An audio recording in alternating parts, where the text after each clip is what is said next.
My name's Rebecca and I run a company called reassured, do excuse the dogs in the background, where I work to raise awareness of neurodiverse conditions and work to train and support individuals learning around neurodivergence.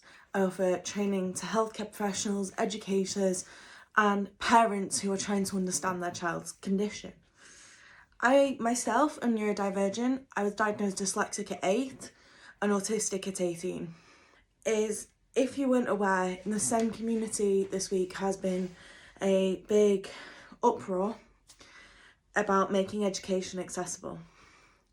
A certain county in the UK, namely Kent, and there is issues across the country as well, have come out with a statement in a meeting that has been published on social media about how having an EHCP is the in thing to do these days as a parent. And they go down that route because they see all the add-ons. Those of you that don't know, an EHCP stands for an Educational Healthcare Support Plan. And any child with a long-term disability, condition, learning difference can qualify for one. And you have to have medical evidence, you have to have evidence either from an educational psychologist, a doctor, various other professionals to qualify. And it enables parents to get their child the support they need so they can access education. Whether that's a lift to school because the child is in a wheelchair and can't get to school, is it a one-to-one support worker for a child who can't read social cues very well? Is it a reader? Is it a writer? Is it a laptop so they can work and access their work that way?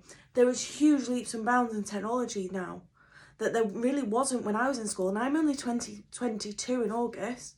I've got access to stuff at my degree in the last 3 years that I never knew existed. These support plans aren't a choice, they're a necessity. Without them, children who perhaps can't cope in a standard classroom would be disrupting everyone else. I couldn't cope in a standard classroom. I was pulled out of mainstream education in year 3. So that's about 7 or 8? I couldn't cope with it. We didn't know why then, but we do now.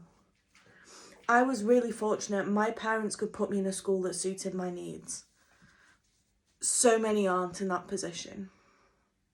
Education should be inclusive because everyone in the UK, in fact worldwide, should be able to access an education that supports them. Having a disabled child is not a fashion statement. No parent